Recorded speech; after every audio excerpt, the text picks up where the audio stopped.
Pembacaan Mazmur 1 ayat 1 sampai dengan 2 kami akan bacakan.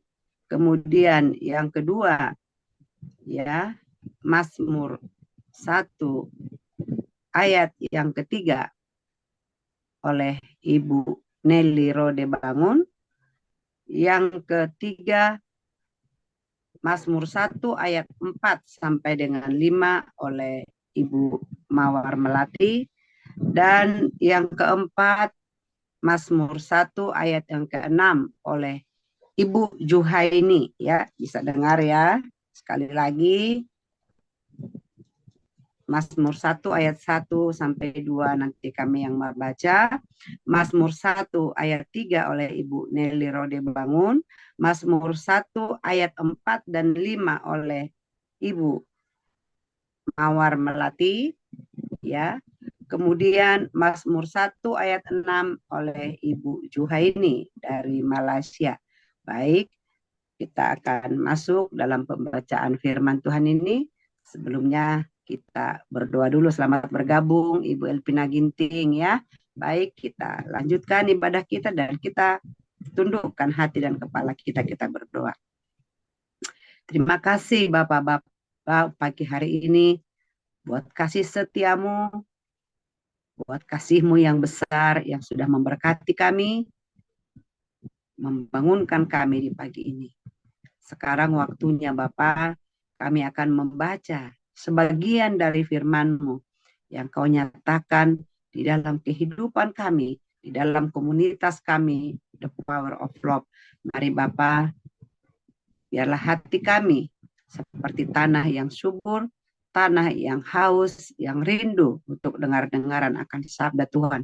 Setiap kami yang mendengar boleh diberkati. Setiap kami yang mendengar boleh menjadi saksi-Mu. Terima kasih Bapa. Berfirmanlah bagi kami, sebab kami anak-anak-Mu sudah siap mendengarkan. Di dalam Kristus Yesus kami mengucap syukur dan berdoa. Amin. Ya, baik Bapak Ibu, langsung saja kita membaca Mazmur pasal 1 ayat 1 sampai dengan 2. Demikian firman Tuhan. Jalan orang benar dan jalan orang fasik. Berbahagialah orang yang tidak berjalan menurut nasihat orang fasik, yang tidak berdiri di jalan orang berdosa, dan yang tidak duduk dalam kumpulan pencemooh, tetapi yang kesukaannya ialah Taurat Tuhan, dan yang merenungkan Taurat itu siang dan malam, ya. Amin Bapak Ibu. Ya, firman Tuhan ini firman yang begitu indah, begitu luar biasa, di mana pemazmur mengajarkan ya bahwa orang yang berbahagia itu adalah orang yang berjalan ya tidak mengikuti nasihat-nasihat orang fasik, ya, tidak berdiri di jalan orang berdosa, dan juga tidak di dalam kumpulan pencemooh. Ya, jadi yang saya tangkap, ya, saya pagi hari ini diingatkan, jangan hidup menurut apa kata orang, apalagi kalau kata orang fasik, ya. Jangan juga ya hidup menurut apa kata orang-orang berdosa, pencemooh, ya. Memang dalam kehidupan sehari-hari ini ada orang lain di bibir, lain di hati. Di depan kita dia bilang, ya kamu baik, kamu ini, gitu. Tapi kita harus tahu apakah itu dari hati. Terus kita harus mengenali teman kita, ya, ataupun kita harus membatasi diri dengan siapa kita bersahabat, ya. Tapi dikatakan yang berbahagia itu adalah orang yang merenungkan firman siang dan malam, dan kesukaannya ialah Taurat Tuhan. Saya bersyukur ada di The Power of Love ini, ya. Akhirnya setiap pagi saya mendapatkan firman, ya. Kenapa? Karena saya bergabung dengan orang-orang yang kesukaannya mendengarkan Taurat Tuhan dan merenungkan firman itu siang dan malam. Jadi bersyukur buat The Power of Love, ya, terima kasih buat para pendiri The Power of Love, ya, yang sudah boleh menyediakan sarana setiap pagi. Itu luar biasa menurut saya, ya. Ya, kadang saya sendiri masih mau bolong-bolong, tapi The Power of Love konsisten, ya, kecuali karena memang gangguan atau sinyal memang yang tidak bisa lagi diatasi, ya. Doa kami semoga The Power of Love tetap jaya, makin jaya, dan Tuhan tambah-tambahkan jiwa untuk datang bersekutu, saling mendukung, saling membangun, saling mendoakan, ya. Jangan menjadi pencemooh, ya, seperti kata firman ini. Jangan juga jadi kita lari dari jalurnya firman Tuhan, jadi seperti orang fasik, ya, ataupun kita mengikuti orang banyak sehingga semua jatuh ke dalam dosa. Jangan sampai seperti itu. Itu doa kami dan harapan kami di pagi hari ini.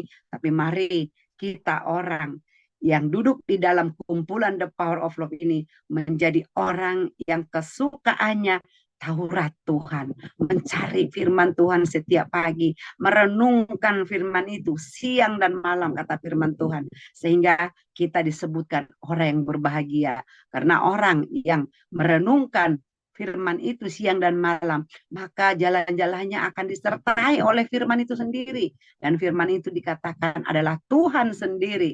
Dan kita percaya orang yang disertai oleh Tuhan, jalan-jalannya akan lurus sesuai dengan kehendak Tuhan, dan juga apa yang dikerjakannya akan berhasil.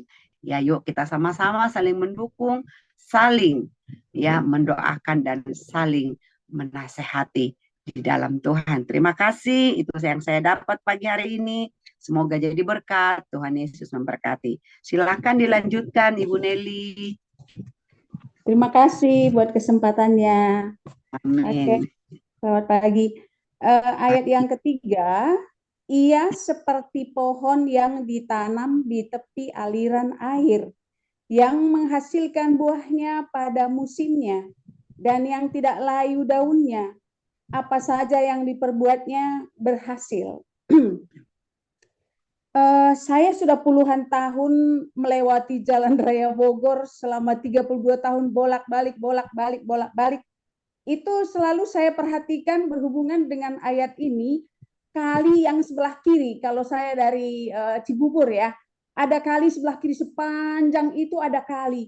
Dan saya melihat kemarau berapa bulan pun lamanya, itu pohon-pohonan yang ada di pinggir kali itu selalu tumbuh dengan subur. Tidak ada ngaruh terhadap kemarau. Kenapa? Karena akarnya menjalar ke kali itu dan dia mendapat pasokan terus setiap hari. Pasokan makan, minum, dan sebagainya oleh pohon-pohonan itu. Jadi saya teringat kalau melewati itu, iya ya, Mazmur 1, ya. Ia seperti pohon yang ditanam di tepi aliran air, yang menghasilkan buahnya pada musimnya. Kalau dikatakan yang menghasilkan buahnya pada musimnya, berarti nggak ada gangguan seperti apapun, ya. Nggak ada halangan bagi dia mau kemarau, mau apapun. Pada musimnya dia berbuah. Pada musimnya dia berbuah. Nah, dan yang tidak layu daunnya, dan apa saja yang diperbuatnya berhasil. Inilah janji Tuhan kepada orang yang kesukaannya adalah Taurat Tuhan. Amin. Jadi yang pertama tadi yang dibacakan oleh Bu Tiar Purba, berbahagialah orang yang tidak berjalan menurut nasihat orang fasik. Yang mungkin kalau kita berpikir secara dunia, bahagia itu kan macam-macam cara orang menanggapinya, ya. Menurut saya bahagia itu saya kaya, saya punya investasi ini dan itu, punya deposito ini dan itu, baru namanya bahagia. Tapi pagi ini kita diajarkan, karena bahagia menurut dunia itu, kalau tidak ada itu berarti nggak bahagia. Ya, kalau tidak ada itu berarti tidak bahagia. Nah, sekarang dikatakan Tuhan kepada kita melalui Daud, berbahagialah orang yang tidak berjalan menurut nasihat orang fasik. yang tidak berdiri di jalan orang berdosa, dan yang tidak duduk dalam kumpulan pencemooh. Nah, ini berarti saya kupas sedikit di sini. Berarti kita ini harus menjaga diri ya. Menjaga diri kalau rasa-rasanya ada suatu kumpulan yang tidak membangun, nggak usah kita dekat dah di sana ya. Apalagi kalau kita belum bisa membentengi diri kita dengan iman. Kenapa? Karena kita akan terpengaruh. Misalnya ada suatu kumpulan ibu-ibu yang pekerjaannya gosipin orang yang lewat. Nah, kalau kita bergabung dengan mereka, ya udah pasti kita juga ikutan. Ya. Tapi kalau misalnya kita memang benar-benar sudah bisa membentengi diri kita dengan iman, boleh-boleh aja. Kita yang akan meluruskan yang bengkok itu nanti di sana. Nah gitu ya. Tapi kalau rasa-rasanya belum kuat, nggak usah. Lebih baik tidak usah. Saya pernah mengikuti sebuah grup core yang di grup core itu saya memperhatikan, niat saya adalah untuk belajar tentang lagu-lagu menyembah Tuhan. Tapi saya melihat bagaimana komunitas itu di dalamnya kayaknya nggak membangun gitu ya. Ada persoalan sedikit jadi diperbesar, ya ampun sampai berantem. Nah, sudahlah, pikir saya keluar dari grup core itu. Nah, itu karena menurut saya masih butuh untuk dibangun, tapi rupanya di tempat ini saya tidak dibangun. Lebih baik saya keluar gitu ya. Nah, terus janji Tuhan kepada kita pada saat ini, kita kalau kesukaannya kita itu hukum Taurat, Tauratnya Tuhan, firman Tuhan yang selalu menjadi kerinduan kita dalam kehidupan kita. Apa dikata? Kau seperti pohon yang ditanam di tepi aliran air yang menghasilkan buahnya pada musimnya. Amin. Janjiku kepadamu, anakku. Nah, imani itu akan upahmu. Ya, seperti pohon itu tidak ada halangan bagi dia, mau kemarau, mau angin apa segala, dia tetap kuat akarnya, menopang tubuhnya itu. Nah, itu yang akan kamu dapatkan. Nah, jadi luar biasa Tuhan itu memberi ketenangan bagi kita sebagai orang yang kecintaannya adalah Taurat Tuhan. Nah, gitu ya. Jadi sungguh indah ini kita awali di Mazmur 1 ini, luar biasa pesan Tuhan kepada kita melalui Daud, yang ya memang Daud ini sih apa yang dia rasakan pertolongan Tuhan, apa yang dia rasakan pengalaman-pengalaman dia bersama Tuhan, itu yang dituliskannya. Ya, jadi semuanya ini adalah pengalaman hidupnya. Ya bisa dikatakan ya kesaksiannya kepada kita semua. Nah, ini yang akan kau dapatkan karena aku merasakan itu. Nah, gitu ya. Seperti yang sering kita buat dalam acara kita ini, ayo, siapa yang mau bersaksi? Bagaimana pengalamannya bersama Tuhan? Nah, ini pengalamannya dia yang dia ceritakan kepada kita sekarang. Jadi luar biasa ya Mazmur 1 ini kita awali sekarang dan terus dan sebagai tambah terus pengetahuan kita dan semakin semangat kita selalu memuji memuliakan nama Tuhan dalam kehidupan kita. Terima kasih Bu Tiar. Oke, sama-sama Bu Nelly. Semangat ya. Benar, saya juga terkesan itu. Saya juga gitu Bu. Kalau nggak membangun, lebih bagus nggak usah deh. Daripada kita terseret ya. Karena firman Tuhan berkatakan pergaulan yang buruk itu akan merusak kebiasaan baik kita. Ya, jadi kita akan kalau banyak kan terseret, kalau tidak kita tidak bisa membentengi. Itu hanya kita buang-buang waktu, bahkan kita terjerumus ya ke dalam hal-hal yang tidak baik. Oke, makasih buat sharingnya luar biasa. Lanjutkan Ibu Mawar ayat 4 dan 5. Oke, silakan. Shalom. Iya. Kedengaran nggak Bapak Ibu? Soalnya ada tadi jaringan ini dulu ya. Saya akan coba membacakan Mazmur 1 ayat 4 sampai 5 ya Bu ya. Oh ya, 2 ayat, silakan. Mazmur 1 ayat 4 dan 5, bukan demikian orang fasik mengerti, mereka seperti sekam yang ditiupkan angin, sebab itu orang fasik tidak akan tahan dalam penghakiman. Begitu pula orang berdosa dalam perkumpulan orang benar. Nah, saya akan mencoba nanti di ini Pak Sebab ya Pak, saya mau belajar. Nah di situ dibuat yang ayat pertama itu bukan demikian orang fasik, mereka seperti sekam katanya. Ini apa perumpamaan ya. Yang di sini saya bisa artikan bahwa ayat ini ya menggambarkan perbandingan orang benar ya dengan orang fasik ya. Dia menggambarkan bahwa hidup menurut hukum Tuhan dan kalau kita hidup dalam hukum Tuhan pasti kita akan menghindari kejahatan ya. Jadi kalau orang fasik itu tidak mengindahkan ya hukum Tuhan dan selalu hidup dalam dosa itu jadi kalau kita hidup benar kita akan menghindari hal-hal yang tidak berkenan pada Tuhan. Tapi kalau memang mereka yang hidup dalam dosa ya tidak mereka akan melakukan apapun ya walaupun itu sudah bertentangan dengan firman Tuhan. Itu yang saya dapat di ayat yang keempat ya, dan yang kelima itu sebab itu orang fasik tidak akan tahan dalam penghakiman katanya ya.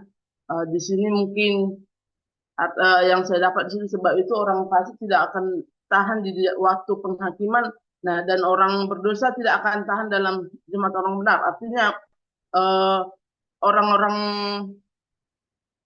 jahat itu mungkin ya kalau di antara orang benar hidupnya tidak nyaman ya, dan sebaliknya ya mereka tidak akan tahan dengan misalnya dalam di antara orang-orang yang benar yang hidup dalam Tuhan ya, mereka akan merasa tidak nyaman ya karena mereka hidup sesuai dengan kehidupan mereka, biarpun itu tidak baik, tapi itu karena mereka udah itu kelakuannya ya mungkin mereka akan merasa nyaman-nyaman saja ya.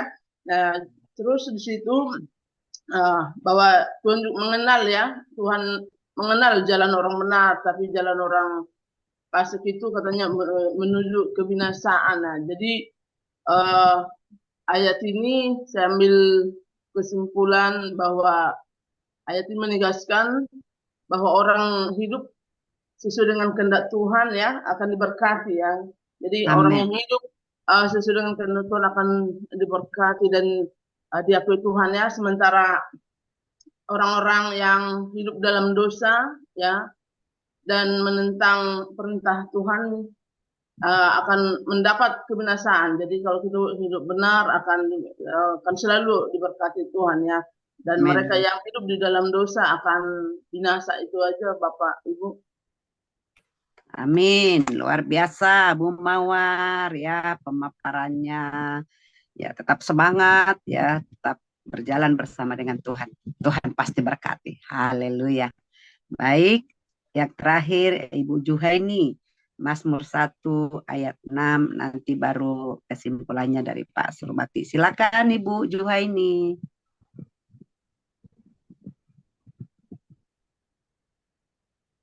Shalom Bu Juhaini.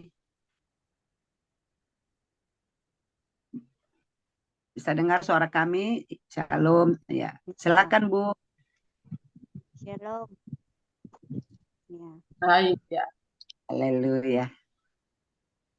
Shalom. Sebab Tuhan mengenal jalan orang benar, tetapi jalan orang fasik menuju kebinasaan.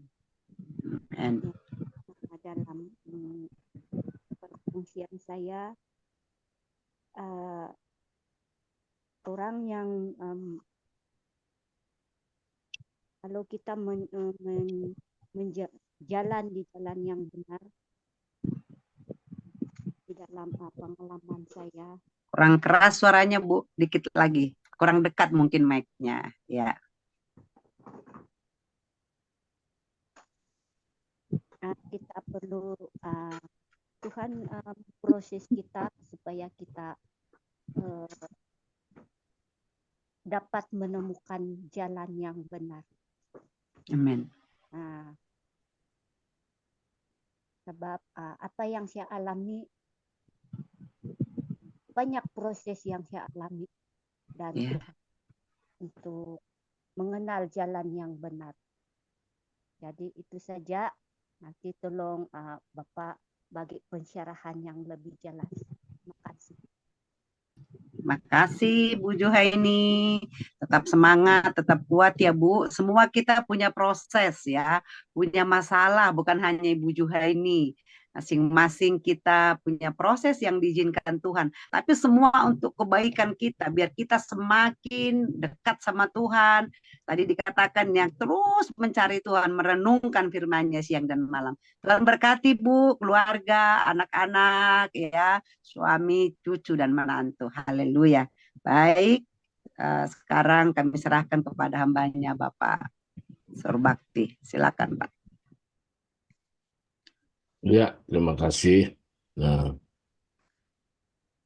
kalau saya lihat dari Mazmur pasal 1, ayat 1 sampai 6, Ya. ini bisa menjadi khotbah yang berseri, ya, cukup panjang ya. Tapi saya hanya ambil garis besar. Kalau buat topiknya, hidup manusia ditentukan juga oleh pilihannya. Nah, yang pertama tadi, konsep kebahagiaan tadi ada 3 hal, yaitu berjalan, berdiri, dan duduk. Nah, apa artinya berjalan, berdiri, dan duduk? Pertama, berjalan itu adalah suatu tindakan. Orang melangkah itu karena ada tindakan-tindakan yang dilakukan. Dasarnya yaitu menurut nasihat orang fasik. Banyak tindakan-tindakan kita, keputusan diambil berdasarkan nasihat orang fasik. Ini terjadi di luar sana. Ujung-ujungnya menyesal. Kenapa aku ikuti nasihatnya? Kalau tidak aku ikuti, tidak seperti ini hidup saya. Nah, ini yang terjadi dalam kehidupan orang-orang yang mengambil keputusan menurut nasihat orang fasik. Nah, apa arti orang fasik ini tadi? Orang fasik hanya pintar bicara, tapi dalam prakteknya jong, katanya. Jong. Ya, jadi kita dalam hidup ini, kalau mau bahagia, pedoman hidup kita jangan nasihat orang fasik. Setiap tindakan-tindakan kita lakukan, kita bisa mendengar berbagai sumber nasihat, tetapi keputusan yang kita ambil berdasarkan apa kata Tuhan. Ini yang penting. Dan selalu kita berdoa, Tuhan, ini katanya begini. Tapi apa katamu Tuhan? Nah, jadi tindakan kita itu tidak berdasarkan apa kata orang, tapi apa kata Tuhan melalui nasihat firman-Nya. Ini. Jadi yang tidak berdiri dan orang berdosa, ini keberpihakan. Jadi ada orang kadang-kadang memihak orang yang dia belum tahu situasi keadaannya. Pokoknya ikut saja. Orang berbuat seperti itu, ya dia langsung berpihak kepada bagian orang itu.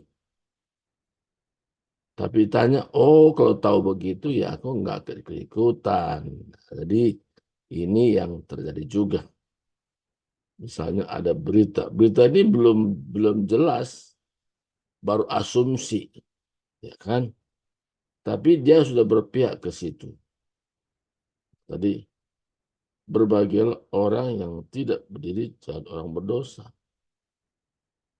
Jadi keberpihakannya bukan menurut kata orang tadi kembali, yaitu orang berdosa. Contoh nih,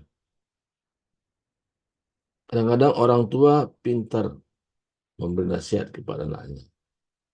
Jangan buat ini, jangan buat itu. Tapi anaknya perhatikan, ini orang tua saya hanya ngomong atau juga dia sudah mempraktekkannya.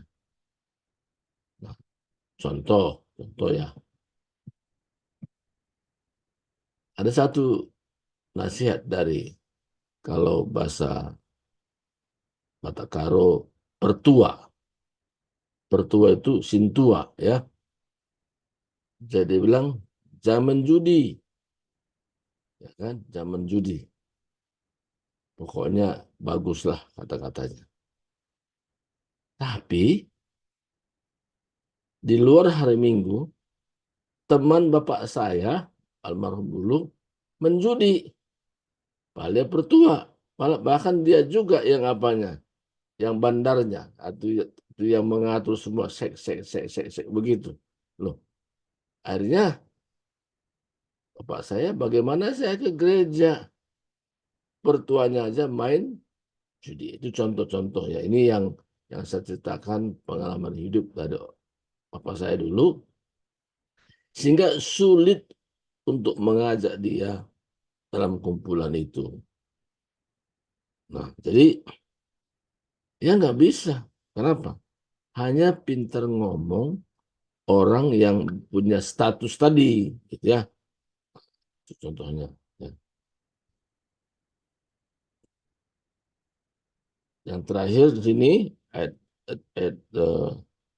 satu tadi, yang tidak duduk dalam kumpulan pencemooh. Nah, apa artinya? Yang tidak duduk dalam kumpulan pencemooh. Ini bisa katakan dengan bahasa kerennya ngerumpi, ya, ngerumpi. Nah, jadi ada orang ngerumpi sesuatu yang nggak berfaedah. Ya, dia tidak bicara firman, tapi bicara tentang orang lain. Duduk, ngobrol-ngobrol, akhirnya ke sana kemari, meluas sampai menyangkut pribadi orang. Nah ini, jadi kalau tiga hal ini berjalan, berdiri, duduk, kalau kita jadikan pedoman apa kata orang, kita tidak menjadi orang berbahagia.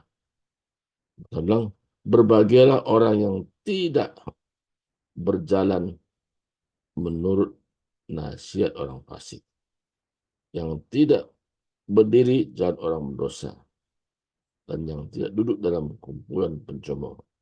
Ini.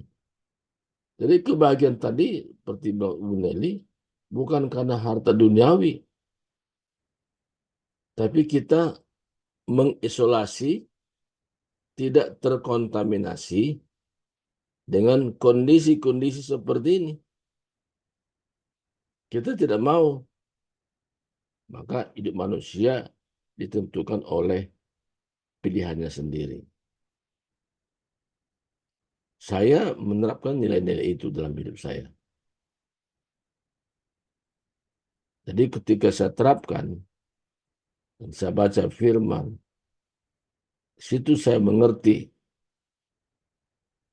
Dia katakan, ia seperti pohon yang ditanam di tepi aliran air. Jadi manusia itu digambarkan sebuah pohon yang ditanam di tepi aliran air. Ini membicarakan air adalah firman. Sebagai air kehidupan. Jadi orang yang hidupnya begitu melekat dengan firman, setiap yang direnungkan firman, maka apapun yang sedang dihadapi, dia tidak takut. Justru Tuhan katakan, ia seperti pohon ditanam di tepi air yang menghasilkan buahnya pada musimnya. Jadi keberhasilan seorang ketika dia membuat pilihan, firman Tuhan itu nomor satu dalam hidupnya. The word of God is number one in their life. Ketika jadikan itu menjadi nomor satu, maka dia mengalami satu perubahan yang luar biasa. Yaitu apa di sini? Berbuah. Yang menghasilkan buahnya pada musimnya. Jadi orang tertarik. Dari wajahnya kelihatan juga. Yang tidak layu daunnya. Jadi saudara, wajah itu adalah cermin hati. Kalau kita katakan, oh saya nggak ada masalah. Tapi wajah kita kayak keriput seperti jeruk purut ya. Jeruk purut, tahu jeruk purut ya. Keriput gitu. Nggak ada sinar terang pun nggak ada. Yang ada merengut tiap hari. Oh nggak apa-apa. Oh saya nggak masalah. Tapi orang lihat dari wajah kita. Nggak ada cermin ceria. Nah ini. Karena cermin ceria itu terpancar melalui wajah. Apa yang di dalam nggak kelihatan. Jadi ini nasihat Tuhan bagi kita. Nah, bagaimana hidup orang fasik? Ia seperti sekam. Tahu sekam apa? Sekam itu bahasa Karawangnya lapung, ya, lapung. Nah, artinya tidak ada isinya. Ya. Nah, kalau bahasa Toba apa namanya? Ya. Sama. Lapung, Lapung ya. juga, Pak. Iya. Ya, sama. Jadi lapung itu kalau di kampung untuk memisahkan yang berisi dengan lapungnya itu sampai dikipasin. Ya, ada yang ngipas, ada yang terus dicurahkan pelan-pelan sedikit-sedikit sehingga lapungnya itu ya langsung terbang. Tapi yang berisi dia tetap ada di posisi itu. Nah, jadi orang yang hidupnya jadi lapung yang nggak berisi, ya begitu cepat pergi. Kenapa? Karena nggak ada isinya. Jadi jangan kaget juga. Kadang-kadang orang ikut dalam Zoom ini pun kita bisa menilai ini ada masih lapung ini atau apa kan tahu kita ya tahu kita kalau masuk sebentar hilang lagi bentar hilang lagi nggak pernah muncul dua tahun baru muncul atau sebelum baru muncul nggak pernah muncul nah itu lapung. Jadi hanya bisa gabung sebulan sekali ya. Itu pun kadang-kadang kalau telepon kenapa nggak ikut.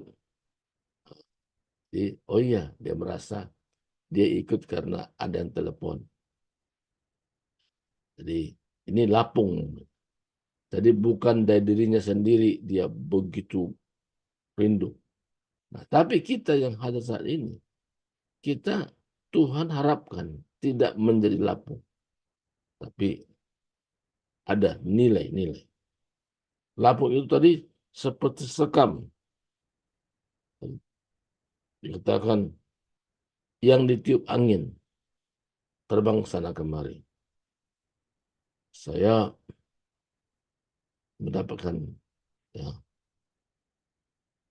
pernyataan dari seseorang. Kita begini, Jum mana ada ikut? Oh saya udah mana-mana jumpa. Ada Senin ini, Selasa ini, Rabu ini, muter dia. Kadang-kadang belum selesai, udah keluar lagi dia, pindah lagi yang lain. Ini gambar lapung, sudah. Dia nggak ada ketetapan dalam hidup. Hidup manusia ditentu oleh pilihannya. Jadi, kalau kita memilih satu-satu, kecuali di luar jam-jam itu, misalnya kita ini jam 5 sampai jam 6, setengah 7, nah kalau ada jam 8 ya nggak apa-apa, kita ikuti aja, karena kita juga perlu juga mendapatkan siraman di luar dari jam-jam itu. Tapi dengan jam yang sama, tapi keliling, nah ini digambarkan seperti lapung.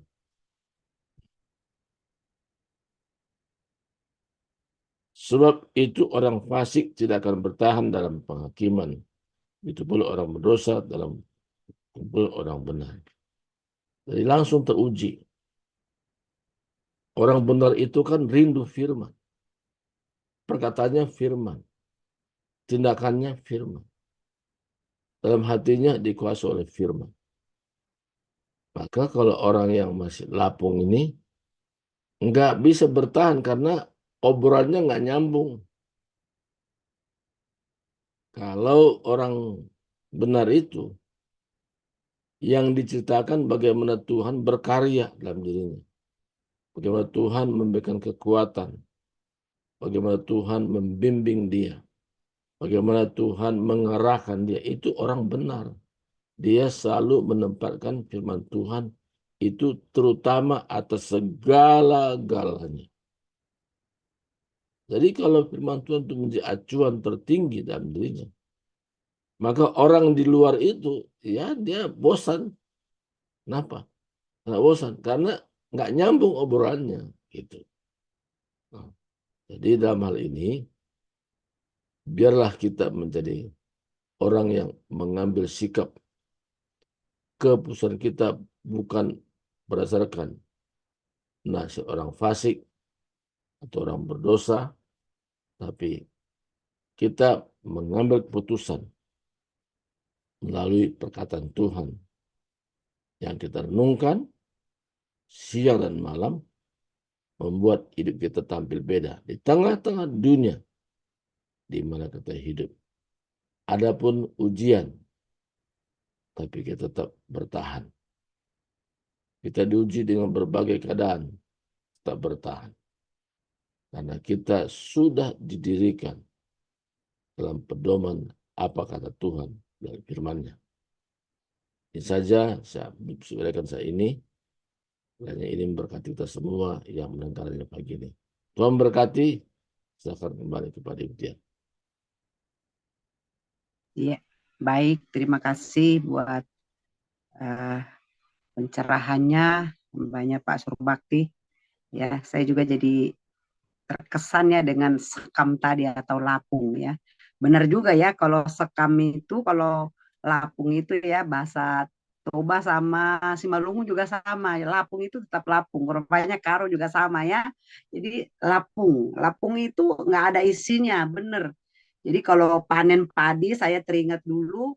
Jadi itu dipisahkan. Mana yang berisi bernas dan mana yang tidak berisi atau lapung. Caranya ya di padi itu ditumpahkan dan itu ya lapung-lapung itu langsung terbang gitu ya. Nah, jadi artinya sudah nggak digunakan lagi ya, sudah dibuang seperti itu ya. Jadi ya saya jadi teringat juga yaitu tadi kata hambanya banyak teman-teman ya seperti itu ikut jum sana ikut jum sini tapi nggak jelas, nggak tahu dapat apa, yang ada malah ngeluh. Jadi akhirnya menceritai di jum sana begini, di jum sini begini, di jum sono begini gitu. Jadi nggak dapat apa-apa gitu loh. Kan percuma. Kalau saya bilang, saya tidak mau kehabisan waktu, tidak mau kehabisan paket data, iya kan? Itu kan pakai paket dan kita jadi menguras pikiran gitu. Mending satu jelas gitu ya. Itu tadi nasihat firman Tuhan pagi hari ini. Pilihlah tempat kita, di mana kita duduk, di mana kita berdiri, dan juga bertindak, berjalan ya. Itu luar biasa pagi hari ini.